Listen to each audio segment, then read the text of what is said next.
मैंने बना लिया है कढ़ी। क्या मस्त कढ़ी मैंने बनाया है। आज मेरी मम्मी गई है मेरी दीदी के घर, क्योंकि मेरी दीदी को बेबी होने वाला है। तो कई दिनों से हो रहा था कि आज ऑपरेशन होगा, आज होगा, पर आज फाइनल हो गया, तो इसीलिए वो चली गई। अभी मेरे कोचिंग का टाइम हो गया है, मैं जा रही हूँ पढ़ाने। आज मुझे सारे रूम में लॉक लगा कर जाना पड़ेगा। मेरा भाई आज नया लॉक खरीद कर लाया है।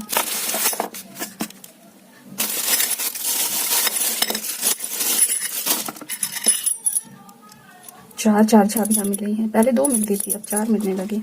और एक लॉक ये है। एक बोतल पानी ले जाऊंगी मैं नीचे, पर आज इसमें सारा बर्फ जम गया है। कैसे ले जाऊंगी मैं इसको। मेरी मम्मी कितने दिन बाद आएंगी कुछ पता नहीं। जब मेरी दीदी को आराम होगा, उसके बेबी को आराम होगा, तभी आएंगी। काम मैं सारा कर लेती हूँ, सब कुछ कर लूंगी धीरे धीरे, पर टाइमिंग सही मैच नहीं करता। जैसे जिस टाइम पर मेरी मम्मी सबको खाना दे देती थी, खासकर मेरे बड़े भाई को, वो ज़्यादा नौटंकी करता है। उसको जो चीज़ चाहिए बिल्कुल टाइम पर चाहिए। अब उसे मैनेज करना पड़ेगा। अभी भी मेरी मम्मी का कॉल आया, उन्होंने बताया कि मेरी दीदी को बेटी हुई है। आज नवरात्र का पहला दिन है और आज ही हम लोगों के घर दुर्गा माँ खुद आई हैं। बहुत खुश हूँ मैं। मुझे हमेशा से लड़कियां बहुत पसंद है। मेरी खाना पीना सब मैंने बना दिया, अब मैं जा रही हूँ सोने। पता नहीं क्यों खाना बनाने में बहुत ही थकान होने लगता है, मुझे समझ नहीं आता क्यों। जबकि मैं एक्सरसाइज करती हूँ, योगा करती हूँ, वो सब में तो हाथ को पैर को बहुत स्ट्रेच करना होता है, पर उसमें मुझे उतना थकान नहीं लगता जितना खाना बनाने, बर्तन धुलने, ये सब में लगता है। ऐसा लगता है हाथ पैर सब सिकुड़ गया है। अब उनको स्ट्रेच करने की ज़रूरत है, एक्सरसाइज की ज़रूरत है, योगा की ज़रूरत है। मुझे जब ज़्यादा काम रहता है तो मैं सोचती हूँ चलो ये जो काम है ये एक एक्सरसाइज है। उस दिन मैं योगा एक्सरसाइज नहीं करती कि चलो काम ही कर लूँगी, उसी में हो जाएगा सब।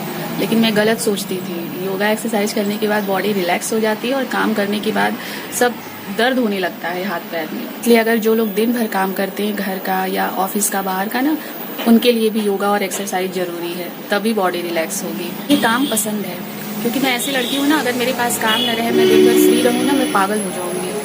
मुझे कुछ ना कुछ काम चाहिए रहता है, और अगर कुछ काम मैं नहीं करती और लोग हैं वो करते हैं, तो फिर मैं कुछ ना कुछ फालतू काम करती रहती हूँ। तो इससे अच्छा है कि कुछ काम ही रहे, अच्छा जो मैं करती रहूँ, बिजी रहूँ। मुझे बिजी रहना पसंद है, मैं फालतू नहीं रहना चाहती। बहुत दिमाग में उल्टी फुल्टी चीज़ें सब भर जाती हैं, दिमाग खराब हो जाता है एकदम। काम करो, समय बीत जाता है, थक जाओ, सो जाओ, सबसे अच्छा। नींद भी बहुत अच्छी आती है। मेरा फेस वॉश ख़त्म हो गया था, तो अब मैं क्या करूँगी, मार्केट जाकर थोड़ी खरीद कर लाऊंगी। ये देखिए मैंने नया मंगा कर रखा था स्टॉक में, क्योंकि ज़रूरत पड़ने पर कोई लाएगा ही नहीं, और मैं जो यूज करती हूँ ये इधर लोकल में मिलेगा भी नहीं। एक शैम्पू का डिब्बा भी मैंने निकाल लिया। शैम्पू है पर मैं निकाल रही थी तो मैंने निकाल लिया इसीलिए। और इसमें मैं भरती हूँ अपना मॉइस्चराइज़र, निविया का बड़ा वाला डिब्बा है तो वो पूरा मैं नहीं निकालती, रखने के लिए जगह नहीं है इसीलिए, तो मैं इसी में भर लेती हूँ। ये देखिए यहाँ पर इस पर्दे के पीछे मैंने सब रखा है मंगा कर। ये इन तीनों डिब्बों में मेरे ज़रूरत की चीज़ें हैं जो मैं डेली यूज करती हूँ, बस वही। फालतू एक्स्ट्रा सामान नहीं मंगाती मैं। मैंने इतने सारे गुलहड़ के फूल सुखा लिए हैं। ये पहले के हैं जो सूख चुके हैं, बस इनको धूप दिखाकर पीस डालूंगी मैं। आज ही सोच रही हूँ ये काम कर डालूँ, वरना रखे रखे कहीं ख़राब ना हो जाए। ख़राब हो ही रहा है सारा, इसका कलर चेंज ही हो गया है एकदम। इसको भी धूप में आज रख दूंगी, सुखाकर इसको पीस डालूंगी मैं। पता नहीं गुलहड़ मेरे बाल में फ़ायदा कर रहा है कि नहीं कर रहा, पर थोड़ा बहुत अंतर मुझे लगता है। और मुझे ये संतुष्टि है कि कम से कम मैं एक अच्छी चीज़ लगा रही हूँ अपने बाल में। अगर फ़ायदा नहीं करेगा तो नुकसान भी नहीं करेगा, तो मुझे गुलहड़ का फूल मिलेगा, मैं ऐसे ही लगाती रहूँगी। 1-2 बार मैं ट्राई करूँगी कच्चा पीस कर लगाऊँ, पर जिस दिन मिलता है मुझे, जैसे अभी जो मैंने सुखाने को रखा है, तो मुझे हेयर वॉश ही नहीं करना उस दिन, 1-2 दिन में सूख जाता है वो। ये सारे गुलहड़ के फूल मंदिर के हैं, मेरा भाई ले आता है। जब वो दूध लेने जाता है तो उधर से ही तोड़ कर लाता है। मंदिर में पहले इनको मेरे पापा मम्मी चढ़ा देते हैं, फिर वो मुझे देते हैं। मेरी मम्मी जानती हैं जिसको चाहिए होता है ना, तो वो मुझे दे देती हैं लाकर, फिर मैं इसको तोड़कर सुखा लेती हूँ। फ़र्क क्या दिख रहा है, मेरे बाल सिल्की हैं, स्मूथ हैं, और पहले मेरे बालों में बहुत खुजली होती थी, बहुत। मैं अगर बाल धुल कर भी आई हूँ तुरंत ना, तो भी खुजली होती थी, ठंडी गर्मी सारे मौसम में। अब वो चीज़ नहीं हो रही है, तो ये एक फ़ायदा मुझे दिखा। और बाल भी स्मूथ और सिल्की रहते हैं। पहले बहुत ड्राई रफ रहते थे। और हेयर फॉल में मुझे कोई फ़र्क नहीं दिख रहा। मैंने हेयर फॉल योगा भी स्टार्ट कर दिया है। सुबह सुबह मूंग भिगा कर भी खा रही हूँ मैं, क्योंकि मूंग फ़ायदा करता है। जिसको हेयर थिनिंग होती है ना, बाल बहुत झड़ते हैं, तो मूंग भिंगाकर या उसकी स्प्राउट निकाल कर खाना चाहिए। ऐसा मैंने यूट्यूब पर देखा है। मेरे पास जितना ज्ञान है वह मैंने यूट्यूब से ही लिया है। तो फ़ायदे की चीज़ है, उसको करने में क्या प्रॉब्लम है। अगर कुछ फ़ायदा नहीं करेगा तो नुकसान भी नहीं करेगा।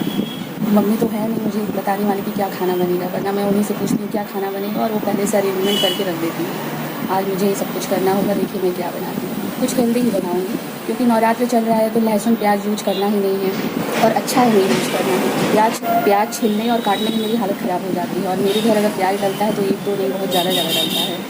लहसुन ठीक है पर नवरात्र में नहीं यूज करना है, सिंपल ही बनाना है और अच्छा लगता है। सिंपल खाना मुझे पसंद है, मेरे घर में लोगों को भी पसंद है। मैंने बना लिया है कढ़ी। क्या मस्त कढ़ी मैंने बनाया है। बस इसमें तड़का लगाना है। तड़के में मैं जीरा, हींग और बनारसी राई थोड़ा सा। इधर मैं बना रही हूँ अपने पापा के लिए चाय और बस थोड़ी देर छोड़कर मैं गई थी, देखिए सारा गंदगी फैल गया। 2 मिनट के लिए, 2 मिनट क्या, बस थोड़ी देर के लिए मैं बाहर गई थी इसी को धुलने के लिए और उतनी देर में ये ऊपर आकर सारा बहकर गंदगी फैल गया। अभी मैं वेट कर रही हूँ कि जल्दी से पके, तो नहीं पक रहा है। छोड़ के चली जाऊंगी तो तुरंत बह बह के बराबर हो जाएंगे।